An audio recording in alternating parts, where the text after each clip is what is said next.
O vídeo de hoje nós vamos falar sobre médico do trabalho. Como que é esse profissional?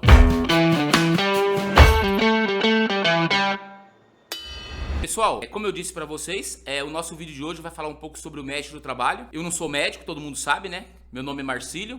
Eu sou técnico em segurança do trabalho, mas eu trabalho com médico há 20 anos, entendeu? Então essa relação que eu tenho com a medicina do trabalho, com o médico do trabalho, ela é bastante estreita, como eu disse aí em outros vídeos que eu já gravei, né? Mas antes de eu entrar no tema específico, vou pedir pra vocês aí o nosso famoso like, a nossa famosa inscrição. E eu acho que o mais importante de tudo isso, o que é? Vocês divulgarem o vídeo e comentarem. Comentam, tá? Vocês não são obrigados a concordar comigo. E eu quero ver os médicos aí, hein, pessoal, participando do vídeo, hein? Então vamos lá. Primeira coisa, gente, a medicina do trabalho, ela é uma profissão. E nesses 20 anos de caminhada que eu tenho aí, nesses mais de 20 anos, né? Porque na verdade 20 anos tem a minha empresa de consultoria. Nesses mais de 20 anos de caminhada como técnico de segurança do trabalho, eu observei o quê? Que a maioria dos médicos do trabalho, eles têm a profissão de medicina do trabalho como um bico. Ele tem lá a sua especialidade e aí no finalzinho do horário do consultório dele, ele destina lá um período para poder atender medicina do trabalho. Sem conhecer a empresa, sem conhecer os riscos, entendeu? E isso é muito complicado. Então é lógico que tem aqueles profissionais que têm a medicina do trabalho como profissão. E é esse que vai lá no chão de fábrica, é esse que conhece o risco, é esse que interage com a segurança do trabalho. Então eu acho que a empresa muitas vezes ela também vê o ASO, né, o atestado de saúde ocupacional, como uma mera formalidade. E não é, gente, não é. A empresa ela tem que entender que o médico do trabalho é o portão de entrada dentro da empresa dela. O exame de saúde ocupacional, o atestado de saúde ocupacional é a última etapa do processo seletivo. Então olha a importância da medicina do trabalho. Na minha empresa, eu tenho aqui vários funcionários e eles fazem os exames com o meu médico do trabalho aqui da empresa, lógico, tá? Mas, cara, se eu tivesse uma metalúrgica, eu ia fazer um exame ocupacional com aquele médico que atende 500 empresas num consultório no final do dia? Jamais. Por quê? Porque esse cara não vai fazer um diagnóstico assertivo com relação aos riscos da minha empresa. Será que ele vai pedir os exames complementares necessários? Porque geralmente o médico que faz o exame é aquele que vai fazer o PCMSO, né? Pra quem não sabe o que é o PCMSO, é o Programa de Controle Médico da Saúde Ocupacional. Então, gente, tomem cuidado. Você, profissional de recursos humanos, você, técnico de segurança do trabalho, tomem cuidado com aquele profissional que você vai atender, que você vai contratar para fazer o seu exame médico. Busquem um profissional que conheça os riscos, que saiba dos riscos. Aí vocês vão perguntar para mim, mas e o seu médico quando ele atende as empresas de fora? Gente, mas são clientes meus, são clientes que eu fui lá avaliar. Os meus profissionais foram lá avaliar. E o meu médico do trabalho, ele vai na empresa. Muitos dos nossos médicos examinadores, eles fazem exame dentro da empresa. E lá eles conhecem a realidade da empresa. O Programa de Controle Médico de Saúde Ocupacional, ele é feito com base nas atividades. Então, gente, por isso que eu falo, a medicina do trabalho, ela é a porta de entrada para sua empresa. Então é lá que é o momento de você saber se o seu trabalhador ele pode exercer aquela atividade, se ele está apto para exercer aquela função, e não simplesmente emitir um ASO, apto e boa. Não, vamos tratar o exame médico como uma coisa muito séria, uma coisa muito importante, inclusive os periódicos, gente, porque é no periódico que a gente vai o quê? Acompanhar a saúde do trabalhador de acordo com o risco. Ele está no ruído, o exame periódico tem que fazer o quê? Uma audiometria? Tem. Então tá lá no PCMSO. Como é que tá? Tá tendo perda auditiva? Ah, tá tendo. Puxa, será que ele tá usando EPI? Ah, ele não conseguiu fazer a espirometria. Tem um problema lá, alguma coisa no raio-x de tórax. Puxa, será que ele tá usando a proteção respiratória adequadamente? Então essas investigações a gente tem que saber. Essas investigações o médico tem que estar sabendo. Para poder fazer o quê? Para ele poder ter esse acompanhamento 100% do trabalhador. Mas eu queria falar o detalhe seguinte. Vocês sabem, né, que acho que talvez a grande maioria das pessoas que me acompanham no canal sabem que eu fui professor, né? Dei aula muitos anos para técnico de segurança do trabalho, né, para esse pessoal aí.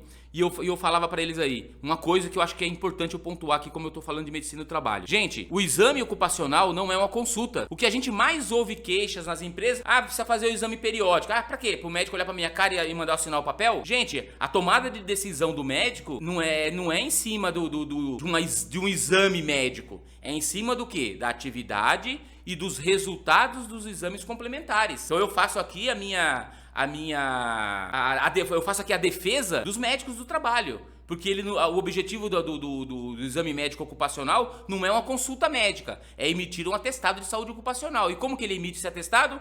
observando a função, os riscos e se os exames complementares teve alguma alteração. Ou se os exames complementares daquele trabalhador que está entrando dentro da empresa pode gerar algum agravo à saúde dele de acordo com a atividade que ele vai executar dentro da empresa. Então é isso mesmo, né? E outra coisa, gente, aqui na nossa empresa, o exame médico ele já começa quando a pessoa entra dentro do nosso consultório. Na recepção, pegando a guia de atendimento. Ali ele já está sendo atendido por um profissional da área da saúde. Não é uma recepcionista que está lá, é uma técnica de enfermagem. Aí ela vai encaminhar você para triagem.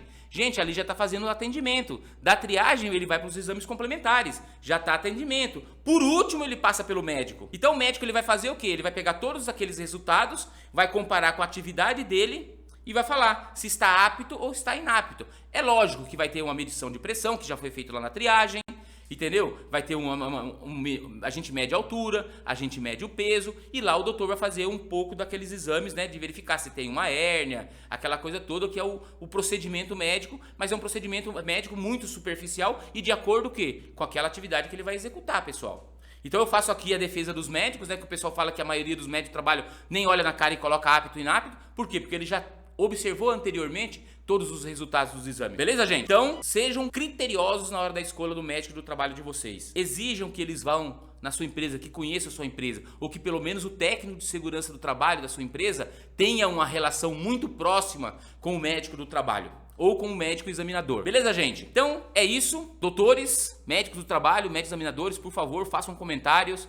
Profissionais de recursos humanos, façam comentários. Né, vamos debater esse tema que é tão, né, importante, porém, vamos dizer assim, discriminado pelos profissionais que não levam tão a sério assim o atestado de saúde ocupacional, veem muito mais como uma questão de burocracia e principalmente os donos de empresa, viu, gente? Agora com o e-social, gente, é interessante, né? Porque aumentou muito o número de exames complementares, exames periódicos. Gente, tem empresa que nunca fez exame periódico em funcionário. Faz o admissional e demissional. Agora isso aí acabou. Tem que fazer o periódico. Muitas empresas contratavam um funcionário, vou dar um exemplo, um serralheiro aqui, e não faziam uma espirometria, não faziam um raio-x do tórax, não faziam um TGO, não faziam um TGP, não faziam um hemograma, não sei lá, nem sei se eu estou falando o nome dos exames certo, porque eu não sou médico, mas não fazia nada. E agora é obrigado a fazer. Então aquele valor que ele pagava lá, que era um valor simbólico, deixou de ser simbólico e passou a ser um valor considerável, dependendo inclusive da quantidade de funcionários que essa empresa tiver. Mas ela vai ter que fazer isso, e vai ter que fazer no periódico também, e vai ter que fazer no demissional também. E aí mudou um pouco o cenário, valorizou também um pouco mais o profissional da medicina do trabalho. Então, gente, vamos nos atentar a isso. Então, pessoal, eu gostaria de falar para vocês aqui de alguns casos, né, que a gente pegou aqui na nossa empresa, e não são poucos não, tá? São vários. Vou dar um ou dois exemplos aqui.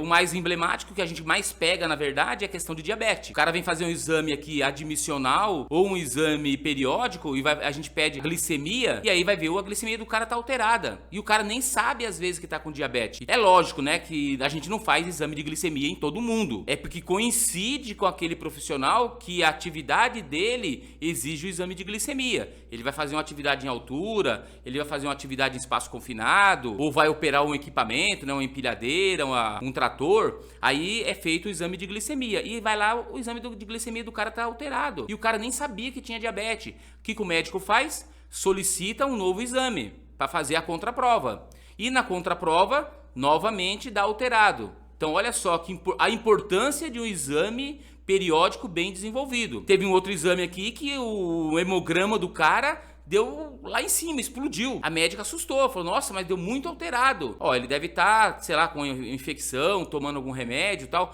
Vou dar 30 dias para ele fazer um novo exame. Mandou repetir o exame de hemograma com 30 dias. Veio mais alto ainda. Aí ela pegou e falou assim, olha, vou ter que encaminhar para o hematologista. E aí a gente comunicou a empresa, né? Falou que tinha que encaminhar esse profissional para o empregado dela, né? O funcionário dela para um especialista. A empresa encaminhou e foi descoberto que ele tinha um problema no sangue, entendeu? Tinha leucemia. Aí o próprio médico ainda disse, né? Falou assim, nossa, ainda bem que você pegou no início, porque é uma doença que ela é assintomática, né?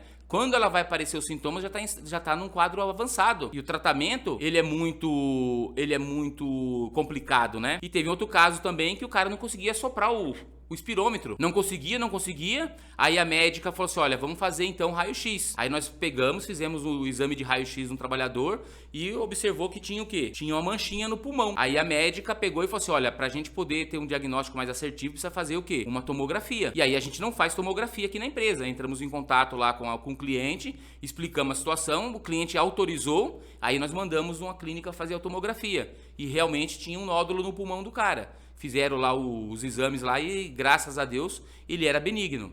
Mas a pessoa até disse, nossa, eu sentia falta de ar, né? Não sabia por quê e tal. Olha só, gente, né? Eu tô contando aqui 3 casos, né? Mas existem muitos outros, né? Então, volto a falar de novo. Procurem uma empresa ou um médico que realmente se preocupe com o seu trabalhador, que se preocupe com a sua empresa, que vocês não vão perder nada com isso. E não tenham dó de gastar dinheiro, ou vamos dizer o contrário, né? Investir dinheiro em exames complementares.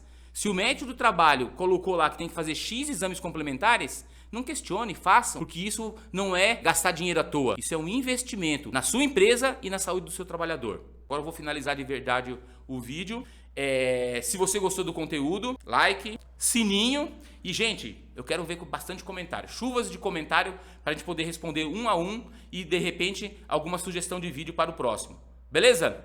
Então, muito obrigado e